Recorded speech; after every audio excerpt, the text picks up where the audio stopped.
Hi friends, ఈరోజు మనం ఈ క్లాస్లో మోడర్న్ హిస్టరీలో మనకి చాలా ఇంపార్టెంట్ పార్ట్ అయిన ఇండియన్ నేషనల్ మూవ్మెంట్ గురించి చూద్దాం. సో 1857 తర్వాత నుంచి మనకి 1947 వరకు జరిగిన వాటిలో మేజర్ చాలా ఇంపార్టెంట్ మూమెంట్స్ ఏవైతే ఉన్నాయో వాటిని అన్నింటినీ కవర్ చేశాను.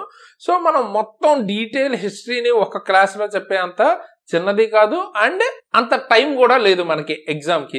సో మెజారిటీగా ఏవైతే ఎగ్జామ్లో చాలా ఇంపార్టెంట్ అడిగే ఛాన్సెస్ ఉన్నాయో రిపీటెడ్గా మనకి CBT 1లో కానీ వాటిలో వచ్చాయో వాటి గురించి మాట్లాడుకుందాం. అండ్ మెయిన్గా ఇది మీకు CBT 2 ఏదైతే NTPC గ్రాడ్యుయేట్ CBT 2కి అలాగే మీకు NTPC అండర్ గ్రాడ్యుయేట్కి ఎవరైతే ప్రిపేర్ అవుతున్నారో వాళ్ళిద్దరికీ ఉపయోగపడుతుంది. అండ్ ఫర్దర్గా మీకు SSC కానీ వేరే ఎగ్జామ్స్లో కూడా కంప్లీట్ గా ఉపయోగపడుతుంది. ఓకేనా ఫ్రెండ్స్, క్లాస్ స్టార్ట్ చేసే ముందు వీడియోని అయితే లైక్ చేసి మీ ఫ్రెండ్స్ కి తప్పకుండా షేర్ చేయడం మర్చిపోద్దు.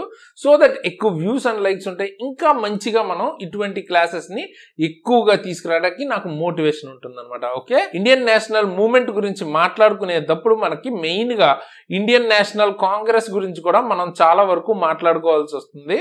సో ఏదైతే ఈ ఇండియన్ నేషనల్ కాంగ్రెస్ ఉందో అది ఎప్పుడు మనకి ఫామ్ చేశారు, ఎప్పుడు ఫౌండ్ అయ్యింది అంటే ఇయర్ 28 డిసెంబర్ 1885 అనమాట. ఓకే, సో ఇది యాక్చువల్గా స్థాపించింది ఇండియన్ కాదు. ఓకే, ఇది యాక్చువల్గా British officer AO Hume's retired ICS officer ఆయన స్థాపించారు అనమాట.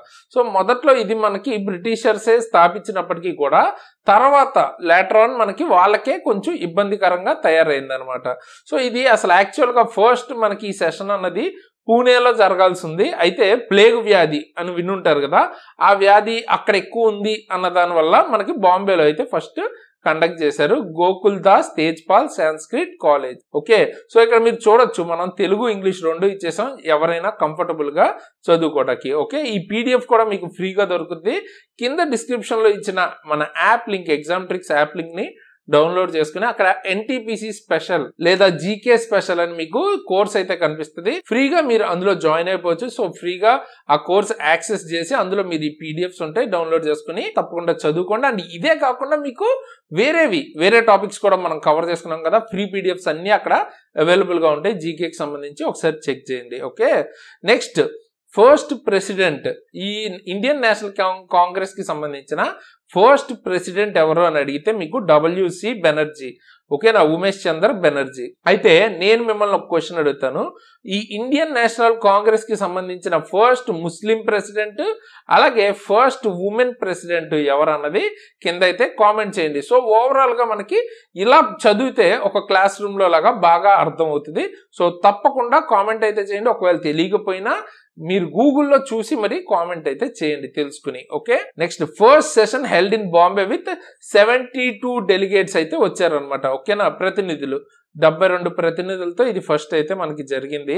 యాక్చువల్గా స్థాపించినప్పుడు యాక్చువల్గా ఇది కాంగ్రెస్ కాదు, ఇండియన్ నేషనల్ కాంగ్రెస్ కాదు, ఇది ఇండియన్ నేషనల్ యూనియన్ అని స్టార్ట్ చేశారనమాట. అయితే మనకి దాదాబాయి నౌరోజీ గారు నేమ్ అయితే చేంజ్ చేశారనమాట ఇండియన్ నేషనల్ కాంగ్రెస్ అని. ఓకే, నెక్స్ట్ కొన్ని ఇంపార్టెంట్ ఈవెంట్స్ మనం మాట్లాడుకోవాలి అనుకుంటే 1896 వందే మాతరం అన్నది ఫస్ట్ టైం మనకి INC సెషన్స్ లో అయితే పాడారనమాట. ఓకే, అది ఏ సెషన్స్ అది వచ్చేటప్పటికి మీకు కోల్కతా సెషన్ అనమాట. ఓకే, ఇది యాక్చువల్ గా ఒక నవల్ ఆనంద్ మత్.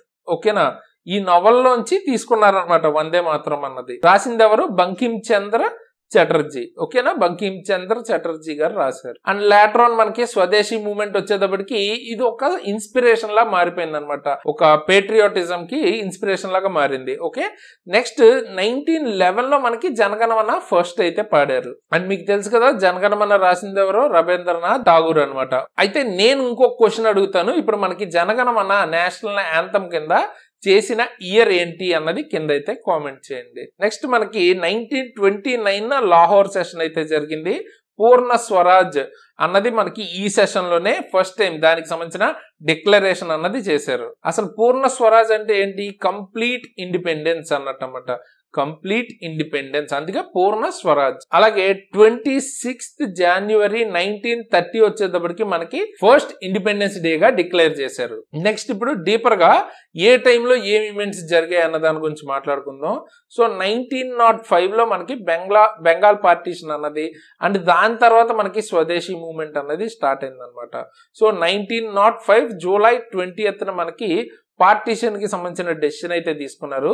అండ్ ఇంప్లిమెంట్ అయ్యింది ఎప్పుడు మనకి 16th అక్టోబర్ 1905. ఓకే, ఆ టైంలో వైస్రాయ్ ఎవరు? Lord Curzon. బేసిక్గా ఇది మనకి అడ్మినిస్ట్రేటివ్ ఎఫిషియన్సీ కోసం డివైడ్ చేసామని చెప్పినా కూడా రియల్ రీజన్ ఏంటి మనకి తెలుసు, బ్రిటిషర్స్ డివైడ్ అండ్ రూల్ పాటిస్తారు. సో అందుకనే మనకి to divide Bengal on communal lines, అది కూడా హిందూ ముస్లిమ్స్ ని వేరు చేయాలి అన్న ఉద్దేశంతో మనకి ఈ బెంగాల్ పార్టీషన్ అన్నది చేశారు. ఓకే, ఇది మనకి 7th ఆగస్ట్ 1905 లోనే మనకి స్వదేశీ మూవ్మెంట్.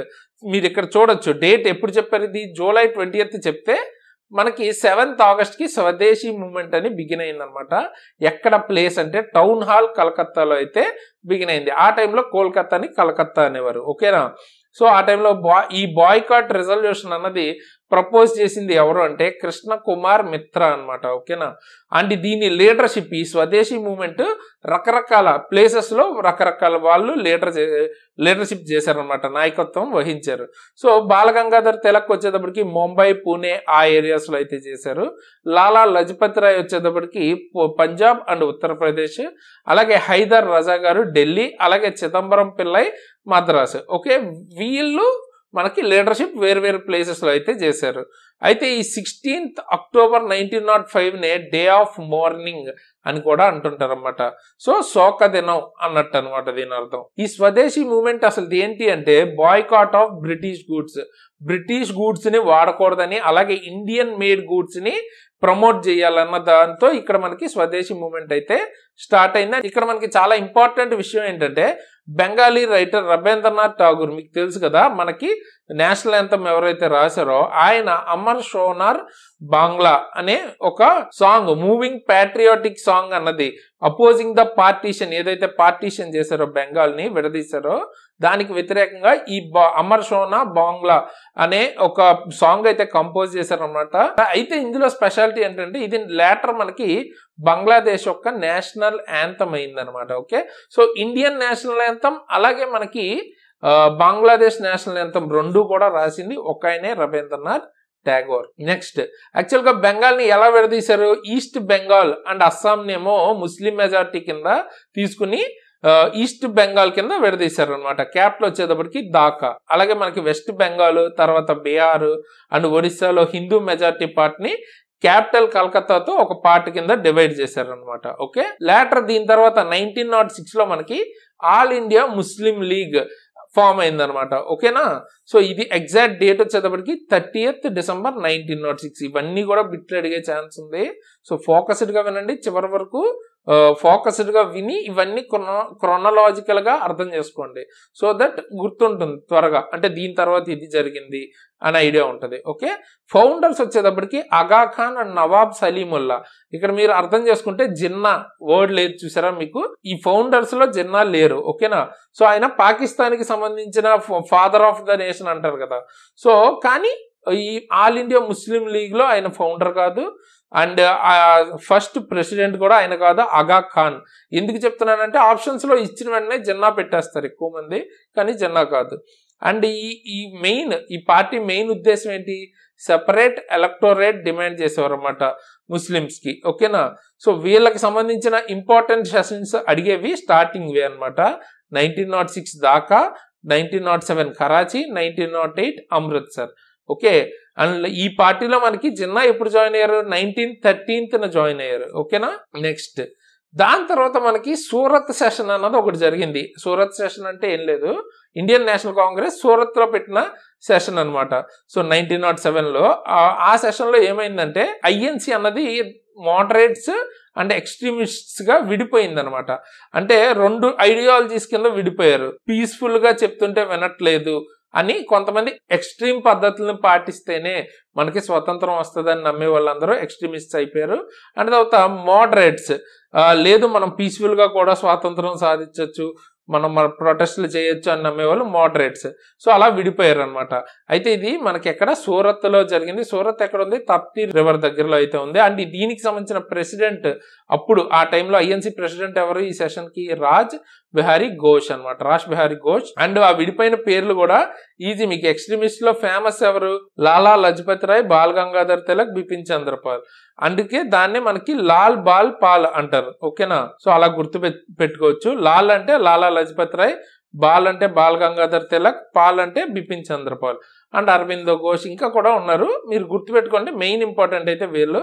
అలాగే మోడరేట్స్ లో దాదాబాయి నౌరోజీ, ఎస్ఎన్ బెనర్జీ, బద్రుద్దీన్ త్యాబ్జీ, ఫిరోజ్ షా ఇలాగా. అయితే 1908 లో మనకి ముజఫరాపూర్ అనే ప్లేస్ లో ఏంటంటే బ్రిటిష్ జడ్జిని చంపాలని ఖుదీరామ్ బోస్ అనుకుంటారు అనమాట. అయితే తనకి సహాయం చేసింది ప్రఫుల్లా చాకీ. ఓకే, అయితే వీళ్ళు అటెంప్ట్ చేసిన దానిలో మిస్ఫైర్ అయ్యి మనకి బ్రిటిష్ లేడీ అయితే చనిపోతారు.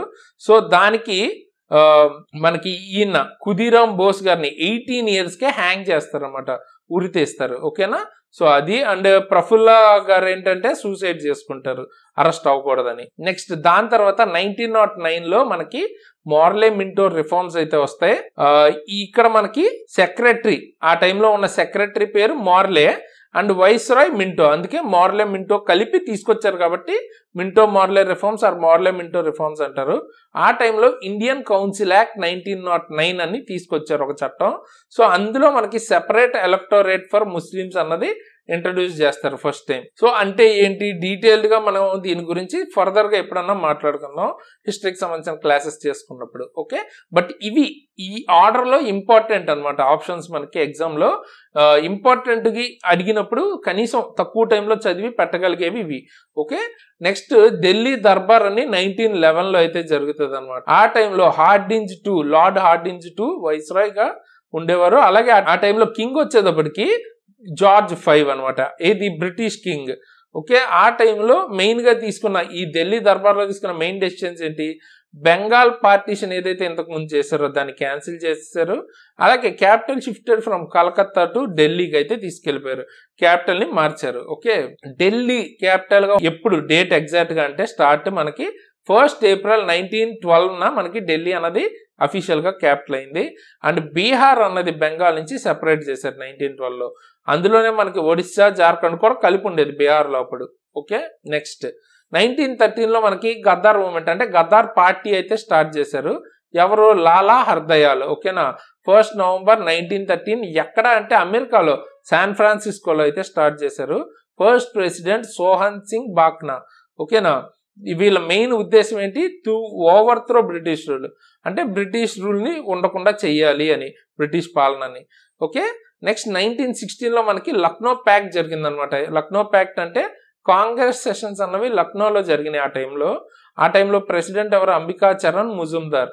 అయితే ఈ టైంలో మనకి ఏంటంటే లక్నో ప్యాక్ట్ అంటే ఏంటంటే ఆ టైంలో మెయిన్ గా మోడరేట్స్, ఎక్స్ట్రీమిస్ట్ కలిసిపోయారు. అదేవిధంగా ముస్లిం లీగ్ యొక్క డిమాండ్ కాంగ్రెస్ యాక్సెప్ట్ చేసింది అనమాట, సెపరేట్ ఎలక్టోరేట్ కి సంబంధించి. ఓకే, వాళ్ళిద్దరి మధ్యలో జరిగిన ప్యాక్ట్ ఇది. సో లక్నోలో జరిగింది కాబట్టి లక్నో ప్యాక్ట్. నెక్స్ట్ రాజ్ కుమార్ శుక్లా అనే ఆయన అప్పుడు గాంధీని అయితే మీట్ అయ్యి చంపారన్ ఇష్యూ గురించి అయితే చెప్తారనమాట. చంపారన్ రమ్మని ఇన్వైట్ కూడా చేస్తారు. ఓకే, లేటర్ తర్వాత మీకు తెలుసు కదా, ఫస్ట్ సత్యాగ్రహ అన్నది 1917 లో అయితే జరుగుతుంది చంపారన్లోనే. ఓకే, హోమ్ రూల్ మూవ్మెంట్ ఇది వచ్చేటప్పటికి 1916 లో జరుగుతుంది. సో ఐర్లాండ్ ఏదైతే బ్రిటిష్ డొమినియన్ లాగే ఉంటూ సెపరేట్ గా అటానమస్ గా ఎలా అయితే ఉందో సేమ్ ఆ టైప్ లో ఇన్స్పైర్ అయ్యి ఇక్కడ కూడా హోమ్ రూల్ మూవ్మెంట్ అయితే తీసుకొచ్చారనమాట. తిలక్ మనకి మహారాష్ట్ర అండ్ కర్ణాటక రీజియన్ లో అయితే తిలక్ లీడ్ చేశారు. Head quarter Belgaum. ఎప్పుడు అంటే 28th April 1916. అయితే మెడ్రాస్ అండ్ తమిళనాడు రీజియన్ లో వచ్చేటప్పటికి అనీ బీసెంట్ లీడ్ చేశారు. ఓకే, హెడ్ క్వార్టర్స్ వచ్చేటప్పటికి అడయార్ అనమాట. ఓకే, ఇక్కడ మనకి అనీ బీసెంట్ స్టార్ట్ చేసింది ఎప్పుడు? మనకి 1st September 1916. ఆ టైంలో మనకి వైస్రాయ్గా ఉంది lord Chelmsford. Okay, main motto చెప్పా కదా, సెల్ఫ్ గవర్నమెంట్, హోమ్ రూల్, మన రూల్ అన్నట్టు. Self rule for India with in the British, అంటే బ్రిటిష్ ఎంపైర్ లో భాగంగా ఉంటూనే ఐర్లాండ్ లాగా మన రూల్ మాత్రం మనమే చేసుకోవాలి అన్నట్టు ఆ డిమాండ్ తో అయితే వచ్చారనమాట. నెక్స్ట్ చంపారన్ చెప్పా కదా, 1917 లో ఫస్ట్ సత్యాగ్రహ గాంధీ గారు చేసింది చంపారణ్ లో అనమాట. అండ్ దీనికంటే ముందు ఫస్ట్ మనకి సౌత్ ఆఫ్రికాలో చేస్తారు ఆల్రెడీ గాంధీ గారు ఫస్ట్ సత్యాగ్రహ అన్నది. అయితే గాంధీ గారు ఇండియా వచ్చిన ఇయర్ ఏది అన్నది కామెంట్ అయితే చేయండి. నెక్స్ట్ దీని రీజన్ ఏంటంటే తీన్ కతియా సిస్టమ్ అని ఒకటి ఉండేది ఆ టైంలో. ఇండిగో ఫార్మింగ్ 3/20th ల్యాండ్ లో ఖచ్చితంగా ఇండిగో ఫార్మింగ్ అయితే చేయాలని ఉండేది. సో దానికి వ్యతిరేకంగా అయితే మనకి ఈ మూమెంట్ అయితే వచ్చింది, చంపారణ్ సత్యాగ్రహ అయితే చేశారు. సో దీనికి మనకి రవీంద్రనాథ్ ఠాగూర్ గారు గాంధీకి మహాత్మా అన్న టైటిల్ ఇచ్చింది ఇక్కడే అనమాట. సో ఎవరు ఇచ్చారు అని అడిగితే రవీంద్రనాథ్ ఠాగూర్. అండ్ ఎప్పుడు అంటే ఈ మూమెంట్ అప్పుడు. నెక్స్ట్ ఆ తర్వాత అహ్మదాబాద్ మిల్ వర్కర్స్ మూమెంట్ లో కూడా పార్టిసిపేట్ చేశారు 1918లో. సో ఆ టైంలో కాటన్ మిల్ వర్కర్స్ వేజెస్ పెంచమని డిమాండ్ అయితే చేశారనమాట, కాస్ట్ ఆఫ్ లివింగ్ పెరిగిపోవడం వల్ల. సో దానికోసం గాంధీజీ గారు హంగర్ స్ట్రైక్ అయితే చేశారనమాట, అంటే ఆమరణ నిరాహార దీక్ష. ఓకేనా. సో దానికి రిజల్ట్ గా వర్కర్స్ గాట్ 35% వేజ్ కూడా పెంచారు. సో అలాగా ఆయన ఆ టైంలో సక్సెస్ అయితే అయ్యారు. నెక్స్ట్ ఖేదా సత్యాగ్రహాన్ని 1918లో కూడా చేశారు. సో ఇది ఖేదా అన్నది లొకేషన్ మనకి గుజరాత్ లో ఉంది. అక్కడ ఏంటంటే క్రాప్స్ పంట పెద్దగా రాకపోయినా కూడా మనకి government insisted on collecting taxes అయితే వసూలు చేసింది అనమాట. సో దీనికి వ్యతిరేకంగా కూడా చేశారు. So first real peasant movement by Gandhiji ఇది మనకి. అంటే గాంధీ గారు మొదట చేసిన రైతు ఉద్యమం ఇదే. ఓకే. తర్వాత లేటర్ ఆన్ మనకి గవర్నమెంట్ అలౌడ్ ఓన్లీ ఎవరైతే కట్టగలరో వాళ్ళ దగ్గర ట్యాక్సెస్ అయితే తీసుకున్నారు. నెక్స్ట్ మనకి 1919లో రౌలత్ యాక్ట్ అని తీసుకొచ్చారు బ్రిటిష్ గవర్నమెంట్ ఇండియాలో. సో 18th March 1919 పాస్ అయింది ఇది. అంటే ఏంటంటే అరెస్ట్ వితౌట్ వారెంట్ లేకుండా అరెస్ట్ చేసేయచ్చు, ట్రయల్ అక్కర్లేదు, లాయర్ ఉండడు, అండ్ అప్పీల్ కూడా ఉండదు. అంటే ఎవరినైనా అరెస్ట్ చేసేసే లాంటి ఒక చట్టం అయితే తీసుకొచ్చారు. దీన్నే బ్లాక్ యాక్ట్ అంటారు. ఓకే.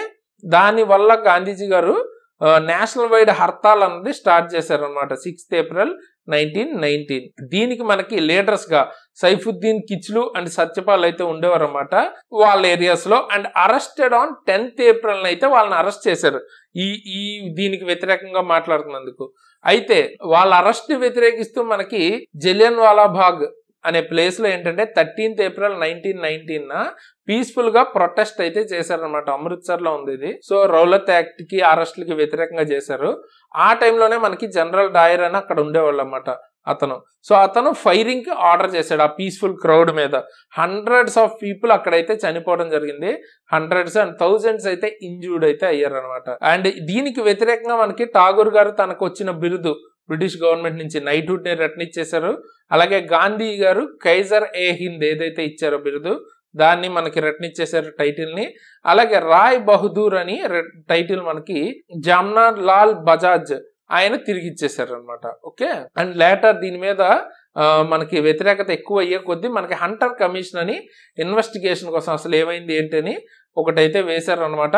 బట్ దానిలో కూడా ప్రాపర్ గా న్యాయం దొరకలేదు అని అయితే ఫీల్ అయ్యి ఉద్దమ్ సింగ్ అనే ఆయన మనకి జనరల్ డయర్ ని 1940లో అక్కడ లండన్ లో చంపేస్తారు అనమాట. ఓకే. సో ఇక్కడ మీరు ఇమేజెస్ కూడా చూడొచ్చు. అండ్ రీసెంట్ గా దీని మీద మూవీ కూడా వచ్చింది. ఓకే. అయితే ఈ టైంలో ఇవన్నీ ఇటు జరుగుతున్న టైంలోనే మనకి 1914 ఆ టైంలో ఫస్ట్ వరల్డ్ వార్ జరుగుతుంది. బ్రిటిష్ వీళ్ళందరూ ఒకవైపు ఉంటే జర్మనీ, టర్కీ ఇవన్నీ ఇంకోవైపు ఉన్నాయన్నమాట. అయితే ఇందులో బ్రిటిషర్స్ గెలుస్తారు. సో టర్కీలో ఆ టైంలో మనకి ఏంటంటే ఖలీఫా అని ఒకళ్ళు ఉండేవాళ్ళు, ముస్లిమ్స్ అందరికి ఆయనే లీడర్ లాగా అనమాట. సో ఆయన అయితే తీసేయాలని బ్రిటిషర్స్ ట్రై చేస్తే దానికి వ్యతిరేకంగా ఇండియాలో మనకి ఖిలాఫత్ మూవ్మెంట్ అయితే చేశారనమాట. ఎవరు? బై అలీ బ్రదర్స్, షౌకత్ అలీ, మొహమ్మద్ అలీ అని ఉంటారు, వాళ్ళు చేశారు. ఆ లేటర్ ఆన్ తర్వాత దీనికి లీడర్షిప్ అన్నది గాంధీ గారు కూడా చేశారు అనమాట. ఓకే. అండ్ నెక్స్ట్ మనకి 1920లో నాన్ కోఆపరేషన్ మూవ్మెంట్ అని అయితే స్టార్ట్ చేశారనమాట. ఎప్పుడు? బాలగంగాధర్ తిలక్ గారు చనిపోయిన రోజే 1st August 1920 non cooperation movement అయితే స్టార్ట్ చేశారు. ఆ టైంలో ప్రెసిడెంట్ కలకత్తా సెషన్ కి లాలా లజపతి రాయ్ అనమాట. ఆబ్జెక్టివ్ జలియన్ వాలా బాగ్ లో మనకి జరిగిన దానికి జస్టిస్ గాను, అలాగే ఖిలాఫత్ ని రివైవ్ చేయాలి అని, అలాగే స్వరాజ్ ఏదైతే మనం అనుకున్నామో దాన్ని తీసుకోవాలి అని. ఓకే. ఆబ్జెక్టివ్ గా ఇది స్టార్ట్ చేశారనమాట. నాన్ కోఆపరేషన్ అంటే కోఆపరేట్ చేయకూడదు ఏ విషయంలో బ్రిటిషర్స్ కి అని. ఓకే. ఆ టైంలో మనకి స్వరాజ్ ఫండ్, తిలక్ స్వరాజ్ ఫండ్ అని అయితే క్రియేట్ చేశారు. ఆ టైంలోనే 1 crore దాకా కలెక్ట్ చేశారనమాట. ఓకే, స్టూడెంట్స్ ఆ టైంలో స్కూల్ని బాయ్కాట్ చేయటం ఇటువంటివి చేశారు. అయితే ఈ మూమెంట్ అన్నది చోరీ చోరా అనే ఒక ఇన్సిడెంట్ జరగటం వల్ల 1922లో ఆపేశారనమాట. ఆ తర్వాత మనకి గాంధీ గారు 10th March 1922 టైంలో అరెస్ట్ కూడా చేశారు దీనికి గాను. అండ్ రిలీజ్డ్ ఇన్ 1924లో మళ్ళీ రిలీజ్ చేశారు. ఓకే, ఆ 1922లో ఏం జరిగింది? చోరీ చోరా ఇన్సిడెంట్ అంటే ఏంటి? అది వచ్చేటప్పటికి 5th February 1922 అయితే జరిగింది. ఎక్కడ ఈ చోరీ చోరా అన్న ప్లేస్ ఎక్కడుంది? గోరఖ్పూర్, ఉత్తరప్రదేశ్. అయితే పోలీస్ ఫైర్డ్ ఆన్ ప్రొటెస్టర్స్ మీద ఫైర్ చేసినందుకు mob set police station on fire. Police station అయితే కాల్ చేశారనమాట జనాలు. ఓకే, సో 22 పోలీస్ మెన్ అయితే చనిపోయారు అనమాట. ఆ టైంలో లార్డ్ రీడింగ్ గవర్నర్ గా ఉండేవాడు. So Gandhiji suspended non cooperation movement. ఆ టైంలో గాంధీజీ గారు ఇంకా నాన్ కోఆపరేషన్ మూవ్మెంట్ అయితే సస్పెండ్ చేశారు 12th February 1922, అంటే ఆపేమన్నారు అనమాట. ఓకే, నెక్స్ట్ 1923లో స్వరాజ్ పార్టీ అన్నది స్టార్ట్ చేశారు అనమాట. 1922లో గాంధీజీ గారు అరెస్ట్ అయ్యారు కదా ఇక్కడ. సో ఈ అరెస్ట్ అయిన తర్వాత మళ్ళీ రిలీజ్ అయ్యే టైంకి మధ్యలో స్వరాజ్ పార్టీ అని అయితే స్టార్ట్ చేశారనమాట. ఎవరు స్టార్ట్ చేశారు? Chittaranjan Das and Motilal Nehru. Okay, so president ఈయన అండ్ సెక్రటరీ ఈయన. అయితే ఈ మోతీలాల్ నెహ్రూ ఎవరు అంటే జవహర్లాల్ నెహ్రూ వాళ్ళ ఫాదర్ అనమాట. ఓకే, మెయిన్ ఎయిమ్ ఏంటంటే లెజిస్లేటివ్ కౌన్సిల్ ద్వారా బ్రిటిషర్స్ తో ఫైట్ చేయాలి. ఓకేనా, పొలిటికల్ సిస్టమ్ లో ఉండడం ద్వారా మనం ఫైట్ చేయడం ఈజీ అన్నట్టు ఇది స్థాపించారు అనమాట. ఓకే, తర్వాత 1928 టైంలో మనకి సైమన్ కమిషన్ అన్నది ఒకటి బ్రిటిష్ వాళ్ళు వేశారనమాట. బట్ అయితే అందులో ఒక్కళ్ళు కూడా ఇండియన్ లేకపోవడం వల్ల నేషనల్ వైడ్ ప్రొటెస్ట్ అయితే జరిగింది. సో అందుకనే సైమన్ గో బ్యాక్ అని ఫేమస్ స్లోగన్ ఆ టైంలో ఇచ్చారు. ఇక్కడ మీరు ఇమేజెస్ చూడొచ్చు. ఆ ప్రొటెస్ట్ లోనే లాలా లజపతి రాయ్ గారిని మనకి ఏంటంటే లాఠీ చార్జ్ ద్వారా చనిపోయారు అనమాట ఆయన 17th November 1928లో. దీనికి రివెంజ్ గా భగత్ సింగ్ గారు, రాజ్గురు, సుఖ్దేవ్ మనకి ఆ టైంలో ఈ డెసిషన్ తీసుకున్న సాండర్స్ అనే ఆయన్ని చంపేస్తారనమాట. ఓకే, సో ఇది మనకి బేసిక్ గా కొన్ని ఇంపార్టెంట్ పాయింట్స్ ఏవైతే ఇండియన్ నేషనల్ మూవ్మెంట్ ఏదైతే 1857 నుంచి 1947 మధ్యలో జరిగిన మేజర్ మూవ్మెంట్స్, ఇంకా కూడా క్విట్ ఇండియా మూవ్మెంట్ కానీ, సివిల్ డిసోబీడియన్స్ మూవ్మెంట్ కానీ, లేకపోతే ఇండియన్ నేషనల్ కాంగ్రెస్ గురించే ఏ టైంలో ఎవరు ప్రెసిడెంట్ ఉన్నారు, ఆ సెషన్స్ హైలైట్స్ ఏంటి, ఇట్లా చాలా ఇంపార్టెంట్ టాపిక్స్ అయితే ఉన్నాయన్నమాట. సో వాటి మీద మీకు దేని మీదైనా వీడియో కావాలని ఎక్కువ మంది అడిగితే నెక్స్ట్ ఆ వీడియో తీసుకురావడానికి ట్రై చేస్తాను. సింపుల్ గా కింద మీకు ఏ వీడియో కావాలి అన్నది కింద అయితే కామెంట్ చేయండి, డెఫినెట్ గా ఆ వీడియో అయితే చేస్తాను. అండ్ ఈ పీడిఎఫ్ మీకు మన యాప్ లో అయితే దొరుకుతుంది. కింద డిస్క్రిప్షన్ లో మన యాప్ లింక్ అయితే ఉంటుంది, ఎగ్జామ్ ట్రిక్స్ అని. సో అందులో మీరు కనుక చూస్తే ఇక్కడ important topics RRB NTPC special అని ఉంది కదా, సేమ్ ఇదే thumbnail తో ఒక కోర్స్ అయితే కనిపిస్తుంది. ఆ కోర్సులో కానీ లేదా జీకే స్పెషల్ అని కానీ మీకు కనిపిస్తుంది అనమాట. కొంచెం లేట్ గా చూస్తే ఈ వీడియో మీకు. సో ఆ రెండిట్లోనూ మీరు ఈ పీడిఎఫ్స్ అయితే డౌన్లోడ్ చేసుకోవచ్చు. ఫ్రీ ఇది, ఎవరైనా సరే ఫ్రీగా డౌన్లోడ్ చేసుకోవచ్చు. అలాగే కరెంట్ అఫైర్స్ కూడా మనం ఫ్రీగా చేస్తున్నాం, దానికి సంబంధించిన టెస్ట్ కూడా కండక్ట్ చేస్తున్నాం, అలాగే పీడిఎఫ్ కూడా ఫ్రీగా ఇస్తున్నాం. సో కింద డిస్క్రిప్షన్లో ఇచ్చిన లింక్ ని యూజ్ చేసి యాప్ని డౌన్లోడ్ చేసుకుని ఈ రెండిట్లో ఇచ్చిన ఫ్రీ కంటెంట్ ని తప్పకుండా చదువుకోండి. అలాగే మీకు ఒకవేళ సీరియస్ గా ప్రిపేర్ అవ్వాలి వేరే సబ్జెక్ట్స్ కూడా అనుకుంటే రైల్వే రిలేటెడ్ కావచ్చు, మీకు ఎన్టీపీసీ కావచ్చు, గ్రూప్ డి కావచ్చు, ఏఎల్పి, లేకపోతే ఏ ఎగ్జామ్ అయినా టెక్నీషియన్ అయినా అన్నిటికీ సంబంధించిన క్లాసెస్ అయితే మన దగ్గర దొరుకుతాయి. ఫిజిక్స్ కానీ, కెమిస్ట్రీ, బయాలజీ, లేకపోతే గ్రూప్ డికి సంబంధించిన ఫుల్ కోర్స్ కావచ్చు, చాలా తక్కువ ప్రైస్కి అయితే మీకు దొరుకుతుంది. అదే కూపన్ కోడ్ SARA అని కనుక వాడితే 10% డిస్కౌంట్ కూడా వస్తుంది. సో తప్పకుండా అయితే చెక్అవుట్ చేయండి. అండ్ మ్యాథ్స్, రీజనింగ్, అలాగే general science, ALP by basic science and engineering కావచ్చు, టెక్నీషియన్ గ్రేడ్ 3 కావచ్చు, ఏఎల్పి ఫుల్ కోర్స్ కావచ్చు, అన్నీ దొరుకుతాయి అనమాట. ఓకే, సో ఫ్రీ కంటెంట్తో పాటు ఇవి కూడా దొరుకుతుంటాయి. సో మనం ఇంకా యాడ్ చేస్తూ ఉన్నాం అనమాట ఒక్కొక్క దానికి. సో తప్పకుండా చెక్అవుట్ చేయండి. డెమో క్లాసెస్ కూడా ఉంటాయి, నచ్చితే తీసుకోవచ్చు. అండ్ ఎండ్ స్క్రీన్ లో నేను మీకు ఈ 2 ప్లేలిస్ట్లు అయితే ఇస్తాను. ఎన్టీపీసీ స్పెషల్, ఇలాగే మిగతా టాపిక్స్ మీద చేశానని చెప్పాను కదా, అవన్నీ కూడా ఒకే దగ్గర మీకు దొరుకుతాయి. ఖచ్చితంగా చూసుకుని వెళ్ళండి. ఆల్మోస్ట్ మీకు 10 to 20 మార్క్స్ దాకా కూడా యాడ్ అవ్వచ్చు స్కోర్. ఇవన్నీ చూసుకుని వెళ్తే మీకు లేటర్ ఆన్. ఓకే, అలాగే కరెంట్ అఫైర్స్ కూడా నేను చేశాను ఆల్రెడీ. 3-4 వీడియోస్ చేశాను, అంటే 3-4 మంత్స్ కవర్ చేసుకుని ఒక్కొక్క మంత్ 200 అలా ఉంటాయి. సో అవి కూడా ప్లేలిస్ట్ కూడా ఇస్తాను. తప్పకుండా చెక్అవుట్ అయితే చేయండి 2 కూడా చూసేటప్పుడు, ఆల్రెడీ చూడని వాళ్ళైతే. అండ్ వాటికి సంబంధించిన పీడిఎఫ్ చెప్పాను కదా మన యాప్లో దొరుకుతాయి. అండ్ కొత్త వాళ్ళు ఎవరైనా చూస్తుంటే సబ్స్క్రైబ్ చేసుకుని బెల్ ఐకాన్ని ఆల్లో పెట్టుకుని ఉంచుకోండి. చూసారు కదా ఎంత ఇంపార్టెంట్ వీడియోస్ మీకు ఫ్రీగా దొరుకుతుంటాయి మన ఛానల్, అలాగే అప్డేట్స్ దొరుకుతాయి. సో ఖచ్చితంగా సబ్స్క్రైబ్ చేసుకోండి. అలాగే వీడియోని అయితే లైక్ చేసి మీ ఫ్రెండ్స్కి షేర్ చేయడం అస్సలు మర్చిపోద్దు. సో దట్ నాకు ఒక చిన్న మోటివేషన్ అయితే ఉంటుంది అనమాట. ఎక్కువ వ్యూస్ వస్తే ఇంకా బెటర్గా పర్ఫామ్ చేయొచ్చు, ఇంకా బెటర్గా మీకు క్లాసెస్ అన్నవి తీసుకురావచ్చు. అలాగే మీకు రైల్వే రిలేటెడ్ కానీ లేకపోతే గవర్నమెంట్ జాబ్ రిలేటెడ్ అప్డేట్స్ కావాలంటే మన టెలిగ్రామ్ ఛానల్ లేకపోతే వాట్సాప్ ఛానల్ లింక్స్ కింద డిస్క్రిప్షన్లో ఉంటాయి. జాయిన్ అవ్వండి. ఏమైనా జెన్యున్ అప్డేట్స్ ఉంటే అక్కడ నేను షేర్ చేస్తాను. అండ్ నా personal Instagram ID and link కూడా కింద డిస్క్రిప్షన్ లో ఇస్తాను. తప్పకుండా మీకు ఒకవేళ నన్ను పర్సనల్ గా ఫాలో అవ్వాలనుకుంటే అక్కడ కూడా ఫాలో అవ్వచ్చు. సో నెక్స్ట్ ఏ టాపిక్ మీద వీడియో చేయాలి అన్నది ఖచ్చితంగా కింద అయితే కామెంట్ చేయండి. సో ఈ వీడియోకి అయితే ఇంతకేసి ఇలాంటి మంచి మంచి వీడియోస్ ముందుకు మళ్ళీ వస్తాను. అంతవరకు సైనింగ్ ఆఫ్ తేజస్.